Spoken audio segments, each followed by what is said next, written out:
नमस्कार, मेरे YouTube channel Shri boutique and kitchen में आपका स्वागत है। आज की वीडियो में मैं आपको प्लाजो कटिंग करना बताऊंगी और बहुत ही आसान तरीके से बताऊंगी। अगर आप इसी तरीके से अपने प्लाजो कटिंग करेंगे तो आपके प्लाजो में कोई भी प्रॉब्लम नहीं आएगी। तो चलिए शुरू करते हैं। यहाँ पर मैंने 2.5 मीटर कपड़ा लिया है और इसको बीच में से इस तरीके से फोल्ड कर लिया है और प्रेस करके मैंने इसको बिल्कुल अच्छी तरीके से सेट कर लिया। यहाँ से हम क्या करेंगे, एक पल्ले पे हमें नीचे का जो हमारा पल्ला होगा उसमें 3 इंच कपड़ा ज्यादा लेना है और इसको इस तरीके से बिछा लेंगे। किनारी चाहे आप अपनी तरफ रखें या दूसरी तरफ रखें, इससे कोई प्रॉब्लम नहीं आएगी। देखिए, सबसे पहले यहाँ पर हम इसका नाप जान लेते हैं। लंबाई 36 इंच, कमर 35, हिप 40, मोरी 20। इसका जो पूरा राउंड होगा मोरी का वो टोटल 20 होगा। तो यहाँ पर जो हम कटिंग करेंगे वो एक तरफ से 10 इंच के हिसाब से हमें कटिंग करनी है और इसी के हिसाब से हम कटिंग करेंगे। तो चलिए शुरू करते हैं। सबसे पहले हम यहाँ पर ऊपर की तरफ एक लाइन लगाएंगे कपड़ा सीधा करने के लिए।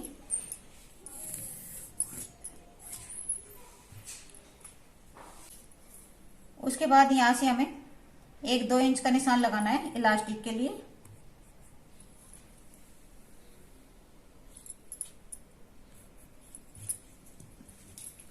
और इस लाइन को भी सीधा कर देंगे।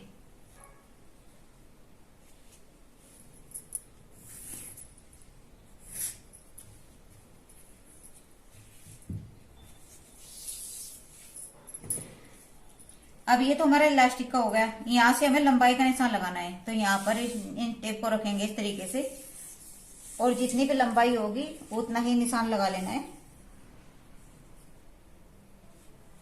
तो यहाँ पर मैं लंबाई का निशान लगाऊंगी 36 इंच पर और 2 इंच रखूंगी मैं इसमें फोल्ड करने के लिए। इसी तरीके से हम दूसरी तरफ भी निशान लगा लेंगे।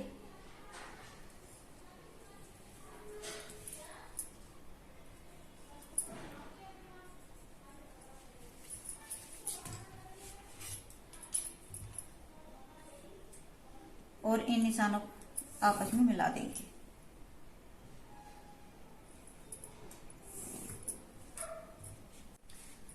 अब देखिए, हमें इसमें क्या करना है, जितने भी हमारे हिप होंगे उसका चौथाई करेंगे। तो यहाँ पर हिप है 40 इंच, तो उसका चौथाई हो गया 10 इंच। और इसमें यहाँ पर मैं 3 इंच और ऐड कर दूंगी लूजिंग के लिए। 1 इंच तो हमारा सिलाई में ही चला जाएगा और 2 इंच इसमें लूजिंग रह जाएगी। अब यहाँ से चेक करते हैं यहाँ पर कितना है, 13। तो इसी तरीके से एक निशान हम यहाँ पर 13 इंच का लगाएंगे और इस साइड भी हमें एक निशान 13 इंच पर ही लगाना है।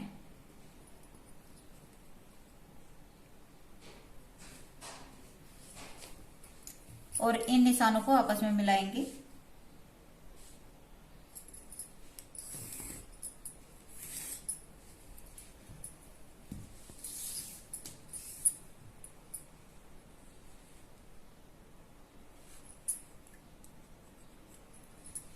अब आप समझ लीजिए, जितना हमारा यहाँ पर 13 इंच कमर का होगा तो इतना ही हमें इस तरीके से एक 13 इंच पर यहाँ पर नाप लगा लेना है और इसका एक बॉक्स हो जाएगा चौकोर 13 इंच में।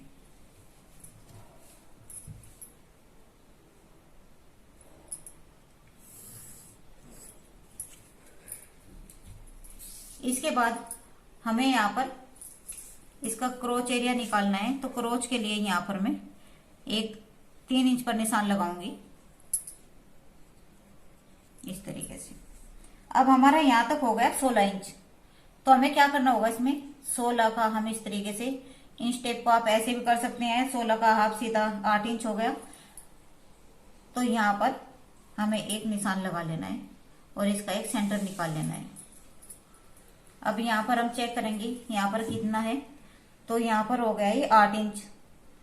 तो हम नीचे भी 8 इंच पर ही एक निशान लगा लेंगे इस तरीके से।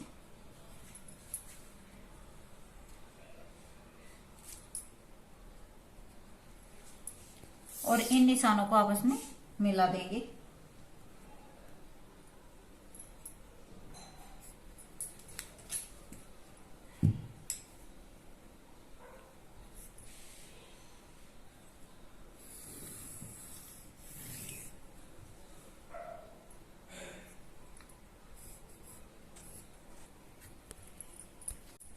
इसके बाद यहाँ से हम मोरी का निशान लगाएंगे, तो जितनी भी मोरी होगी उसका हाफ करेंगे और इस तरीके से एक हम निशान लगाएंगे 5 इंच पर इधर और 5 इंच पर इधर, यानी कि टोटल 10 इंच।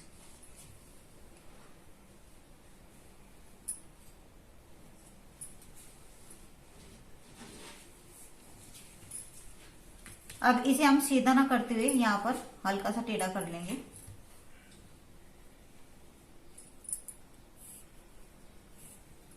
और इस निशान को करेंगे बिल्कुल सीधा।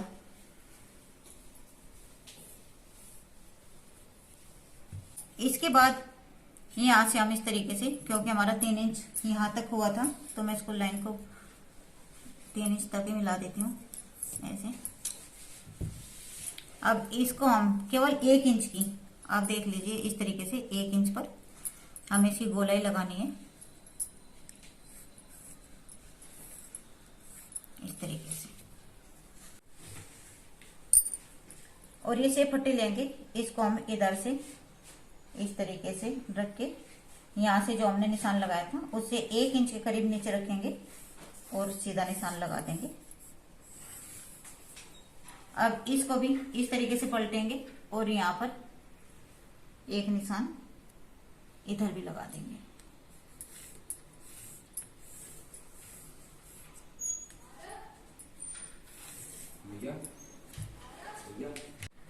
अब ये तो हमारे फ्रंट के निशान कंप्लीट हो चुके हैं। अब यहीं से हम इसमें बैक के निशान लगाएंगे। हमारा जो निशान है इसी को हम आगे की तरफ बढ़ाएंगे।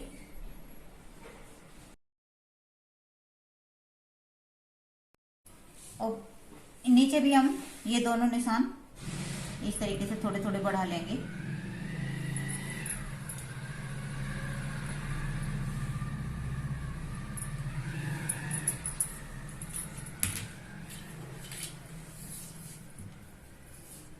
अब यहां पर मैं लगाऊंगी 1.5 इंच का निशान।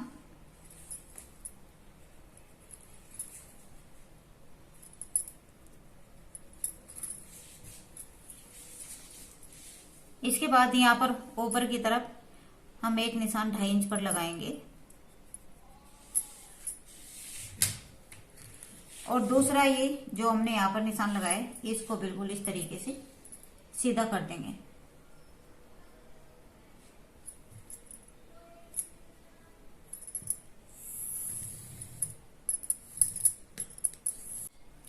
अब यहाँ से हमने तो इसमें जो हमारा फ्रंट है इसमें तो हमने 1 इंच की गोलाई दी है और इसमें हमने थोड़ी सी गोलाई दी है, ज्यादा नहीं। तो यहाँ से हमें रखनी है खड़ी गोलाई। देखिए इस तरीके से बिल्कुल जैसे कपड़ा सीधा सा ही होता है, बिल्कुल ऐसे ही हमें इसमें गोलाई डालनी है। इससे क्या होता है, जब बैठते हैं तो पीछे से प्लाजो में खिंचाव नहीं बनता, अगर इस तरीके से हम इसमें गोलाई लगाएंगे। देखिए इस तरीके की हमें बैक के लिए गोलाई चाहिए। अब ऊपर की तरफ से यहां से हम एक 2.5 इंच पर निशान लगाएंगे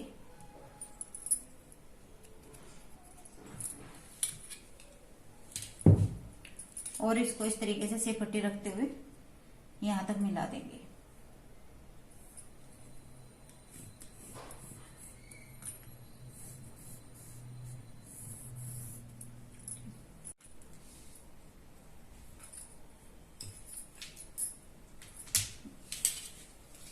इसके बाद यही से पट्टी हमें लेनी है और इसको ऐसे रखेंगे और जो हमने नीचे 1.5 इंच का निशान लगाया था वहां तक इसमें निशान लगाएंगे इस तरीके से।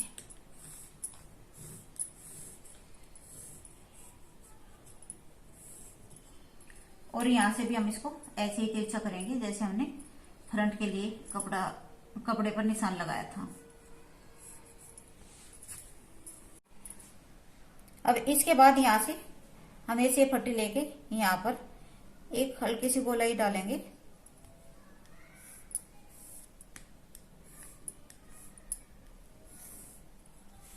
इस तरीके से। अब बैक और फ्रंट के निशान कंप्लीट हो चुके हैं। अब यहाँ पर हमने जो बैक के निशान लगाए हैं सबसे पहले उसकी कटिंग करेंगे।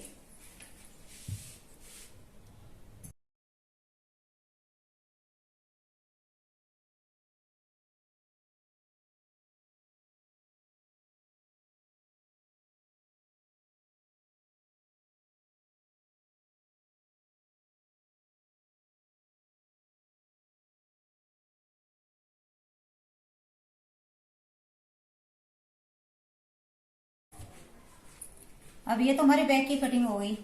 अब हम यहाँ से इसकी फ्रंट की कटिंग करेंगे।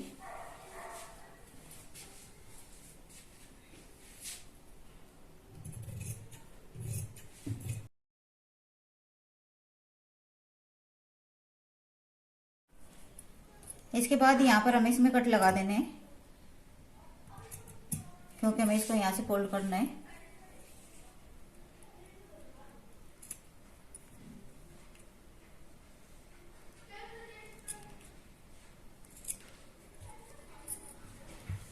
अब ये तो प्लाजो कटिंग हो चुकी है।